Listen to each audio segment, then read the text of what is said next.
Muy buenos días, estimados hermanos, amigos de SMI Reforma El Salvador.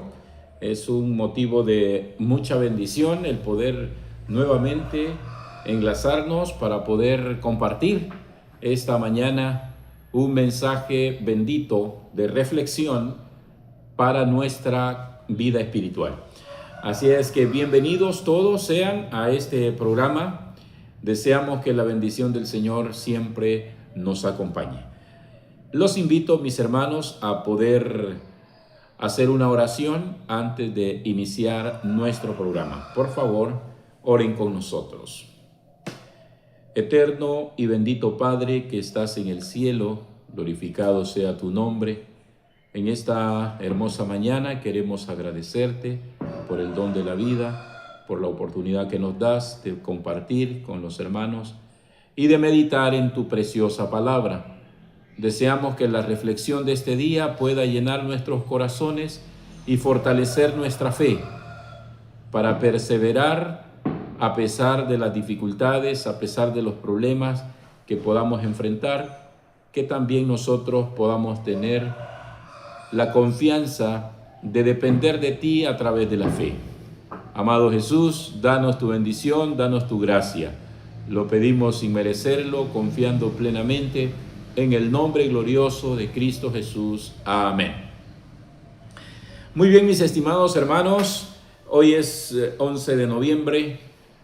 Deseamos compartir con ustedes una meditación basada en el libro Siempre el Cristo Triunfante, el cual nos invita a que nosotros podamos reflexionar en nuestra vida espiritual. Hay un texto, mis hermanos, que se titula o que está en 2 Timoteo capítulo 3, versículo 12. El título de la reflexión es: estos también os perseguirán. Bueno, nosotros sabemos que a través de la historia el pueblo de Dios ha sido objeto de Satanás para poder molestarlo, para poder, desanimarlo, para degradarlo en su capacidad espiritual. Así es que no es la excepción de que en este último tiempo también Satanás esté esforzándose para degradar o hacer desconfiar al pequeño pueblo del Señor. Así es que también en este tiempo os perseguirán. Dice 2 Timoteo capítulo 3, versículo 12. Podemos abrir nuestras Biblias y comenzaremos a leer justamente este versículo que dice así: y también todos los que quieran vivir piadosamente en Cristo Jesús padecerán persecución. Es interesante, queridos amigos y hermanos, lo que dice el versículo. Aquí estamos viendo, mis hermanos, que no solamente los que son encargados de las iglesias o digamos los ministros, sino que todos los que se consagren a vivir como Cristo ordena, deben esperar ser malinterpretados, serán calumniados, serán sometidos a sufrimiento y a toda clase de vejámenes. De acuerdo a la historia sagrada, eso es lo que ha sucedido con el pueblo de Dios en el pasado y es lo que está previsto para este último tiempo también.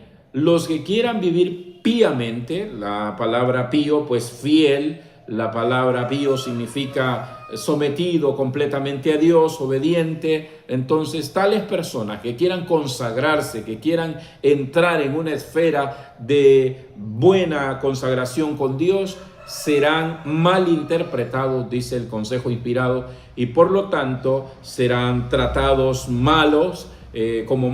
como deficientes, como también pueden ser tratados como extremistas y causantes de los efectos o los males que puedan acontecer en el mundo.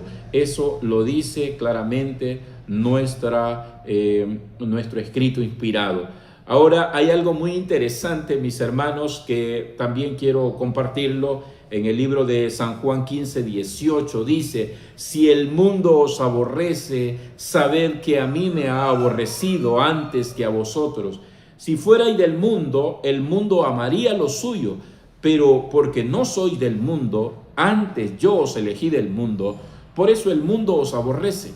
Acordaos de la palabra que yo os he dicho. El siervo no es mayor que su Señor. Si a mí me han perseguido, también a vosotros os perseguirán. Y si han guardado mi palabra, también guardarán la vuestra. Mis queridos hermanos, esto es interesante poder reflexionar, porque nos hace pensar en lo importante que es para Dios que seamos fieles. Pero eso no debe desanimarnos a nosotros, porque es claro el escrito cuando dice que todos los que quieran vivir piamente padecerán persecución. Y aquí en el libro de Juan nos confirma el Señor en que si alguna persona se siente fiel a Dios o quiere ser fiel a Dios, persiguieron a Jesús, maltrataron a Jesús, aborrecieron a Jesús, y Él nos dice claramente la razón por la cual ha sido Jesús aborrecido. Él dice, si a mí me han aborrecido, también a vosotros os aborrecerán. Estamos en el mundo, pero no soy del mundo. ¿Cuál es la razón que dice aquí el escrito que somos aborrecidos? ¿Por qué razón? Dice, porque no somos del mundo. Si hemos aceptado a Jesús como nuestro Salvador y como nuestro Señor, mis estimados hermanos, pues nosotros tenemos que tener la seguridad de que caminamos con Dios. Y esa actitud, esa forma de ver las cosas, molesta a los que no están de acuerdo a la voluntad de Dios. Ellos se sienten presionados, se sienten ellos también advertidos o reprendidos por el sencillo hecho de que nosotros vivimos de forma diferente que ellos. Eso lo establece también el libro de Esther 3:8. La razón por la cual Amán odiaba a Mardoqueo era porque era diferente. Sus costumbres, sus prácticas, sus ideales eran diferentes. Así también el testimonio bien dado de una persona cristiana molestará a los que no quieran obedecer a Dios. En esta historia que acabamos de leer, que está en 2 Timoteo, hay un comentario del espíritu de profecía que dice que Herodes y las autoridades romanas mataron al justo, pero Cristo nunca mató a nadie. Y debemos atribuir el espíritu de persecución a Satanás, porque los seres humanos anhelan la libertad de conciencia. Así que, hermanos, es Satanás el que influye negativamente en las personas que no están dispuestas a someter su vida, que no están dispuestas a obedecer a Cristo, que por ya sea conveniencia propia o por algún placer temporal, no quieran dejar las situaciones que separan al ser humano de Cristo. La Biblia nos enseña que cuando nosotros somos pecadores, hay una separación, mis queridos hermanos, entre Dios y nosotros. Y no es que Dios no quiera alcanzarnos, sino que nosotros, nuestros pecados hacen la separación. Por eso Satanás está esforzándose para poder denigrar o para poder desanimar a los que luchen por mantenerse leales a Cristo. Dice el espíritu de profecía, Él es el engañador, mentiroso, asesino y acusador de sus hermanos. Le encanta ver la miseria humana, se regocija ante el dolor, y cuando vemos la cruel persecución de aquellos que obedecen a Dios de acuerdo a los dictados de su propia conciencia, podemos saber que este es el misterio de iniquidad. El Señor lo dijo a Satanás, la serpiente antigua, esta te herirá en la cabeza y tú le herirás en el calcañar. Lo dice Génesis capítulo 3, versículo 15. Desde el mismo comienzo entonces de la historia, cuando el hombre pecó contra Dios, nosotros vemos que Satanás tuvo una enemistad contra la mujer o contra la descendencia de ella. La gente que obedezca a Cristo nunca va a estar en armonía con la gente que no obedezca. La gente que sigue a Satanás, la gente que sigue los dictados de Satanás, nunca va a estar en armonía con los que obedecen. Por eso lo profetizó Jesús desde el principio.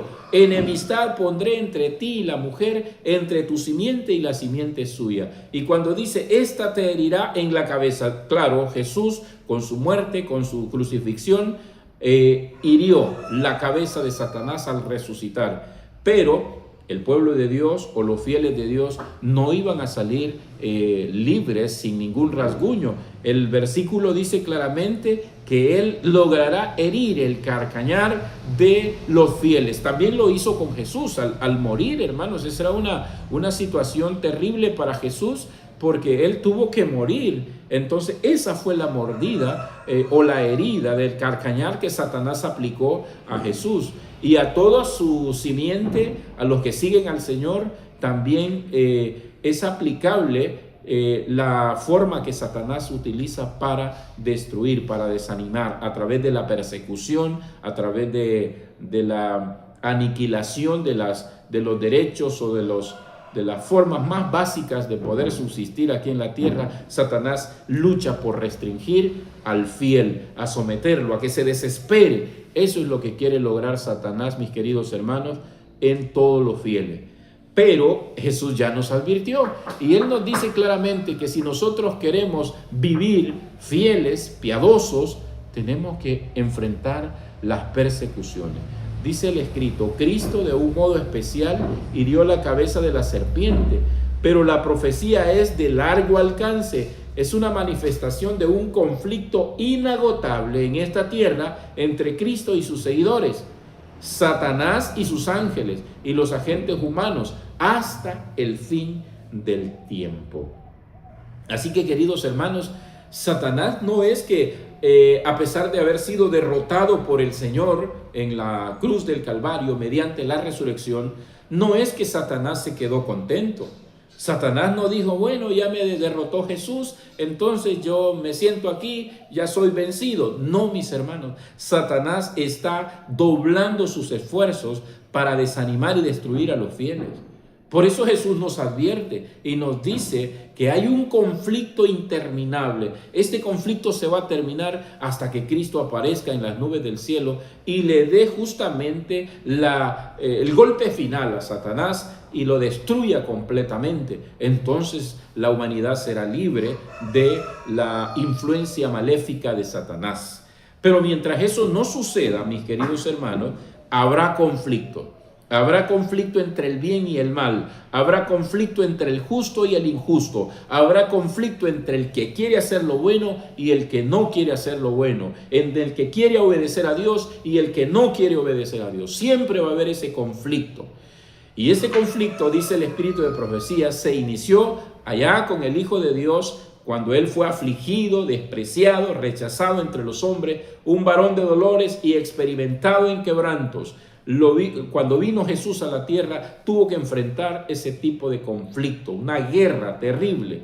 Satanás trataba de dominar la mente de los seres humanos para descargar todo su enojo, toda su ira en contra del Hijo de Dios. Mientras Jesús estuvo en la tierra, no estuvo ni un momento libre de las acechanzas de Satanás. Claro, él utilizaba a sus agentes humanos para derribar la esperanza y la conciencia que los seres humanos tratan de vivir de acuerdo a la voluntad de Dios. Así que la majestad de los cielos debió dejar el escenario de su labor vez tras vez, porque Satanás hirió su calcañar. Y finalmente Satanás malignamente alcanzó su máximo poder cuando inspiró, oigan esto, inspiró y controló las mentes de los hombres impíos para crucificarlo.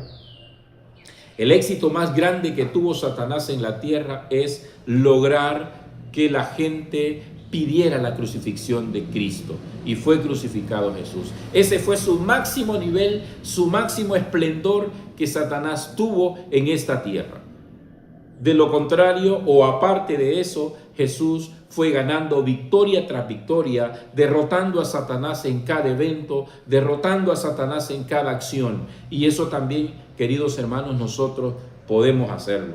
Tenemos la facultad, tenemos la esperanza de que Jesús nos da esa posibilidad mediante la confianza y la fe que nosotros podamos depositar en Él.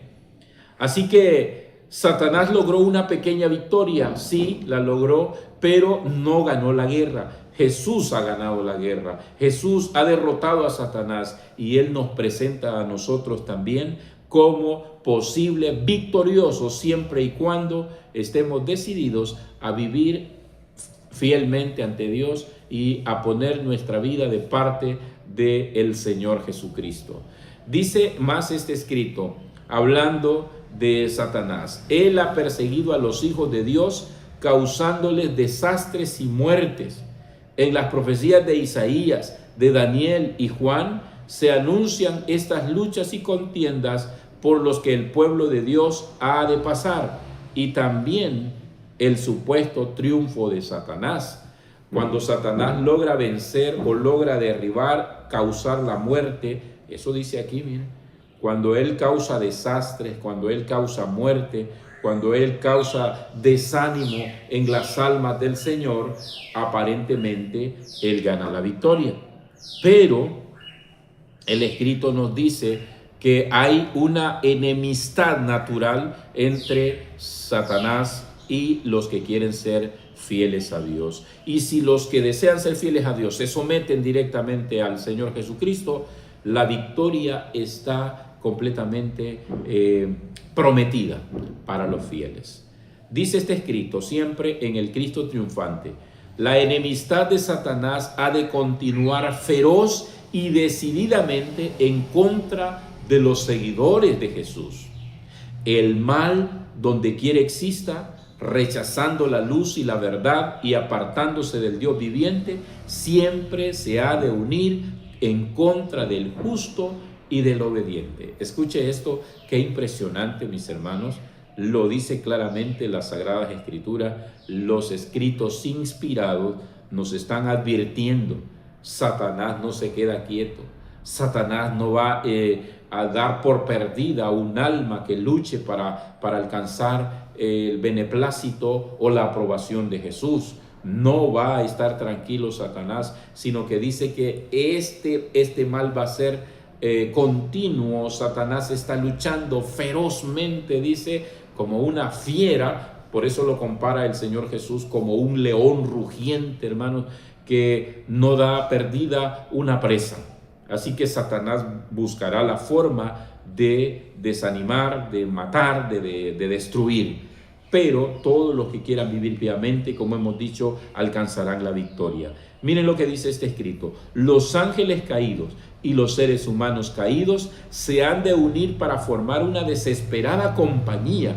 Esta es la misma unión que han conformado los perseguidores de los fieles. Miren lo que dice acá: los ángeles caídos y los seres humanos caídos, que también están del lado de Satanás, hacen una confederación, se unen para aniquilar o destruir o desanimar a los fieles.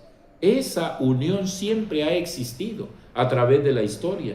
Por eso es que nosotros al leer la Biblia encontramos un montón de ejemplos en los cuales los siervos de Dios siempre han estado maltratados, han sido perseguidos, y a veces uno dice: si Dios estaba con él, ¿por qué permite estas cosas?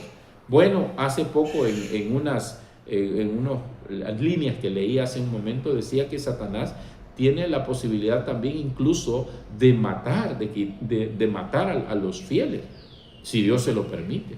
Entonces, Dios ha permitido que todo esto acontezca con un sencillo propósito: probar a los fieles, demostrarle a Satanás que hay gente que sí puede vencer, que sí se consagra y que puede luchar en favor de Jesús. Eso es el deseo que Dios tiene, así como el siervo Job, ¿verdad? Que sin merecer ninguna mala obra tuvo que padecer, tuvo que sufrir. El mismo Dios testificaba de que Job era un hombre fiel, apartado del mal, que no había otro como él en su generación, y aún así Satanás exigió que se le diera la oportunidad de tocarlo, y Dios se la dio. Pero el ejemplo de Job es maravillosamente importante para nosotros, porque así como él venció aferrado al poder del Señor, así también nosotros, si somos fieles, podemos hacerlo, y Satanás será completamente destruido.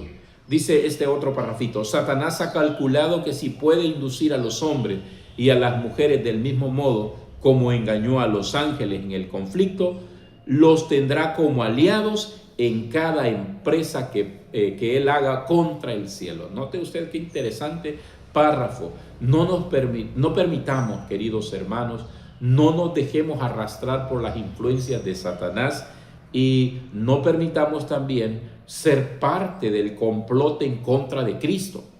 Porque Satanás, cuando logra convencer a alguien, fíjese esto qué interesante, podemos tener fidelidad por mucho tiempo. Podemos nosotros estar en orden en favor de Dios por mucho tiempo, pero si nos dejamos arrastrar, si nos dejamos vencer por las artimañas de Satanás, dice el escrito inspirado que Satanás nos convertirá en aliados de él para poder contrariar cualquier empresa que el Señor Jesús emprenda aquí en la tierra. Y claro, la empresa más grande que Jesús tiene es la empresa de la salvación de las almas. Ese es el deseo de Dios. Entonces Satanás va a luchar en contra de él.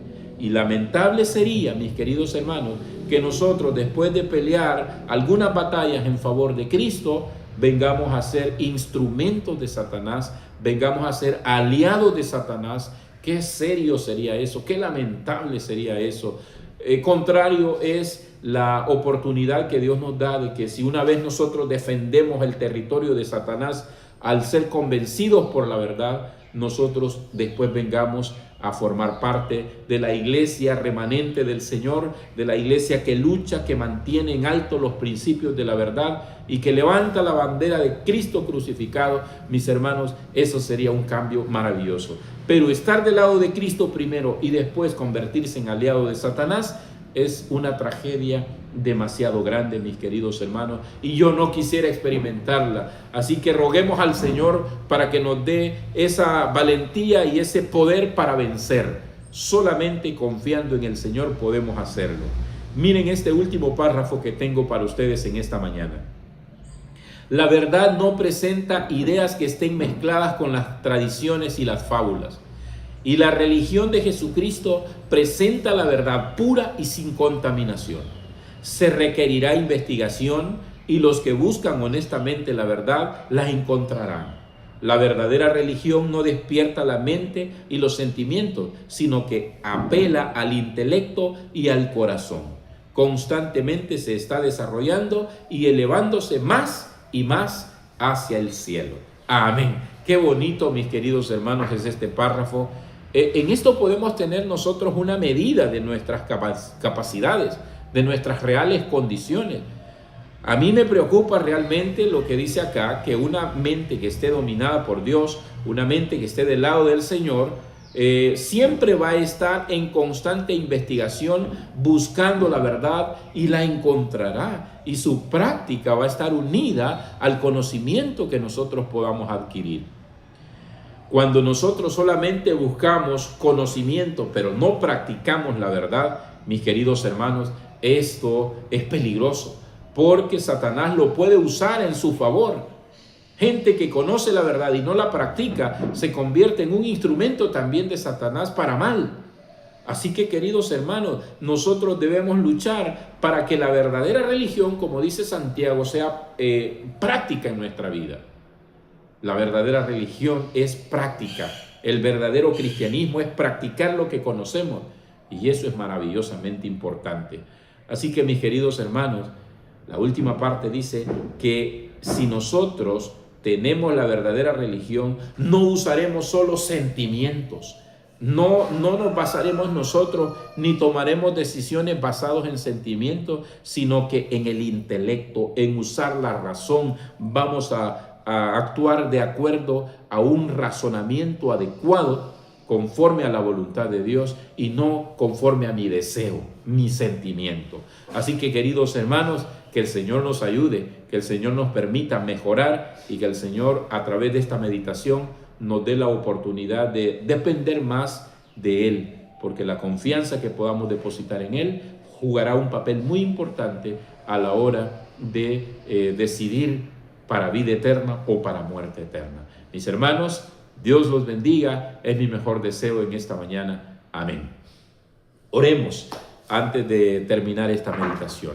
Soberano y eterno Padre, muchas gracias te damos en esta hora por permitirnos el privilegio de la vida y la oportunidad de conocerte a través de tu palabra y conocer tu voluntad y cómo a través de la historia has enseñado a tu pueblo de que el camino no va a ser fácil, el camino no está despejado, el camino no es completamente solo color de rosa, sino que hay muchos tropiezos, precisamente porque hay un gran adversario en esta tierra que está luchando por descarriar y apartar del camino de la verdad a los fieles. Ahora, Señor, concédenos el privilegio de poder vencer al enemigo, de poder tener la transformación que el Espíritu Santo otorga a nuestras vidas, y concédenos también, Señor, un día estar en las mansiones eternas. Oramos de manera muy especial por nuestros amigos, nuestros hermanos que se conectan para meditar conscientemente sobre qué nos hace falta cada día en el camino de la rectitud. Bendice a nuestros hermanos entonces, concédeles crecimiento espiritual y sobre todo la transformación de nuestras vidas. Oramos por estas bendiciones junto al perdón de todos nuestros pecados, en el nombre glorioso de Cristo Jesús. Amén. Muy bien, mis estimados hermanos, que el Señor me los bendiga y que tengamos un excelente día, próspero, bendecido por Dios, y también que tengamos éxitos espirituales. Es mi mejor deseo en esta mañana. Amén.